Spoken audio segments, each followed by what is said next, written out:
Phone tapping వ్యవహారం Telangana politics లో కాకరేపుతోంది. నా ఫోన్ ట్యాప్ అయిందంటే నా ఫోన్ ట్యాప్ అయిందని నేతలు గగ్గోలు పెడుతున్నారు. అందుకు తగ్గట్లే ఒకరి తర్వాత మరొకరిని పిలిచి లీడర్ల స్టేట్మెంట్స్ రికార్డ్ చేస్తుంది సిట్. అయితే బీఆర్ఎస్ కు అంటి ముట్టనట్లుగా ఉన్న కవిత ఫోన్ కూడా ట్యాప్ అయిందని ఓ ప్రచారం బయలుదేరింది. కవిత ఫోన్ కూడా ట్యాప్ అయిందా? కవిత ఎందుకు కామ్గా ఉన్నట్లు? సిట్ నుంచి ఆమెకు కూడా పిలుపు రానుందా? అదే జరిగితే కవిత సిట్కు ఏం చెబుతారు?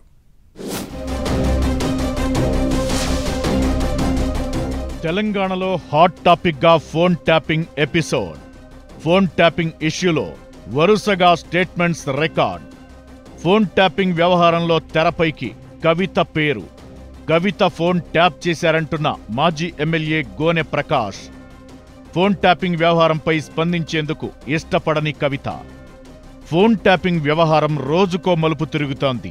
తెలంగాణలో ఏడాదిగా ప్రకంపనలు రేపుతున్న ఫోన్ ట్యాపింగ్ వ్యవహారంలో లేటెస్ట్ గా సిట్ విచారణ స్పీడప్ అయింది. ఇప్పుడు ఎమ్మెల్సీ కవిత పేరు కూడా తెర మీదకొచ్చింది. ఫోన్ ట్యాపింగ్ వ్యవహారంపై విచారణ జరుపుతున్న సిట్ ముందుకెళ్లిన మాజీ ఎమ్మెల్యే గోనె ప్రకాష్ కవిత పేరును ప్రస్తావించారు.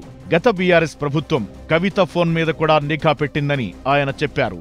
దీంతో ఇన్నాళ్లు వినిపించని కవిత పేరు ఫోన్ ట్యాపింగ్ వ్యవహారంలో ఒక్కసారిగా లైమ్ లైట్ లోకొచ్చింది. కవిత మాత్రం తన ఫోన్ ట్యాపింగ్ అయిందన్న ప్రచారంపై నోరు మెదపడం లేదు. ఎటువంటి సమయంలో సిట్ గనక కవితను సాక్షిగా పిలిస్తే ఆమె వెళతారా? వెళితే ఏం చెబుతారన్నది రాజకీయ వర్గాల్లో ఆసక్తి రేపుతోంది. కొన్నాళ్లుగా బీఆర్ఎస్ పార్టీతో అంటి ముట్టనట్టుగా ఉంటున్నారు ఎమ్మెల్సీ కవిత. ఆమె రాసిన లేఖ బయటకి రావడం, ఆ తరువాత చిట్ చాట్లు, ప్రెస్ మీట్లు అంటూ కవిత చేసిన వ్యాఖ్యలతో గులాబీ బాస్ ఆగ్రహంగా ఉన్నారన్న టాక్ ఉంది. అందుకు తగ్గట్లే కాళేశ్వరం విచారణ రోజు ఫామ్ హౌస్ కు వెళ్లిన కవితతో మాట్లాడేందుకు కూడా కేసీఆర్ ఇష్టపడలేదంటున్నారు. ఈ నేపథ్యంలో కవిత బీఆర్ఎస్ లో ఉన్నారా లేరా అన్నట్లుగా ఉంది ఆమె ప్రెజెంట్ సిచ్యువేషన్. సరిగ్గా ఇదే టైంలో బీఆర్ఎస్ హయాంలో కవిత ఫోన్ కూడా ట్యాప్ అయిందని గోనె ప్రకాష్ బాంబు పేల్చారు. అయితే ఫోన్ ట్యాపింగ్ అంశంపై ముందు నుంచి సైలెంట్ గా ఉంటూ వస్తున్నారు కవిత. మీ ఫోన్ కూడా ట్యాప్ అయింది కదా అని మీడియా అడిగినా సమాధానం చెప్పేందుకు కవిత ఇష్టపడలేదు. తన ఫోన్ ట్యాప్ అయిందని గాని లేదని గాని చెప్పలేదు కవిత. కనీసం తన ఫోన్ ట్యాపింగ్ వార్తను కూడా ఖండించలేదు. అయితే బీఆర్ఎస్ పవర్లో ఉన్నప్పటి నుంచే కవిత రాజకీయంగా సొంతంగా ఎదిగే ప్రయత్నం చేశారని, ఆ క్రమంలోనే ఆమె ఫోన్ ట్యాప్ చేశారన్న ప్రచారం జరుగుతోంది. ఇందులో వాస్తవాలేంటో తెలియదు గాని అదే నిజమైతే మాత్రం కవిత ఫోన్ ట్యాప్ చేయాలని ఆదేశించింది ఎవరన్న దానిపైనే రాజకీయ వర్గాల్లో చర్చ జరుగుతోంది. మరోవైపు తన ఫోన్ ట్యాప్ అయిందన్న సమాచారం కవితకు కూడా తెలుసు కాబట్టే ఆమె ఖండించడం లేదన్న టాక్ వినిపిస్తోంది.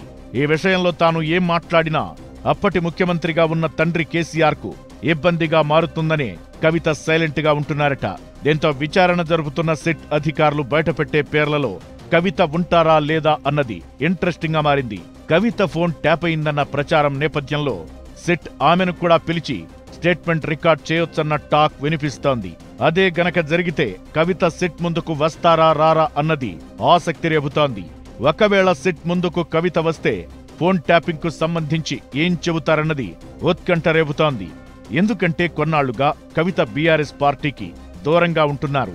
మరీ ముఖ్యంగా సోదరుడు, పార్టీ వర్కింగ్ ప్రెసిడెంట్ కేటీఆర్ ను టార్గెట్ చేస్తూ విమర్శలు చేస్తున్నారు. కవితను తండ్రి కేసీఆర్ కూడా దూరం పెట్టారన్న చర్చ జరుగుతోంది. ఇలాంటి టైంలో ఫోన్ ట్యాపింగ్ వ్యవహారంలో సిట్ పిలిస్తే కవిత ఏం చెబుతారోనని అధికార కాంగ్రెస్, బీఆర్ఎస్ తో పాటు రాజకీయ వర్గాల్లో ఆసక్తి నెలకొంది.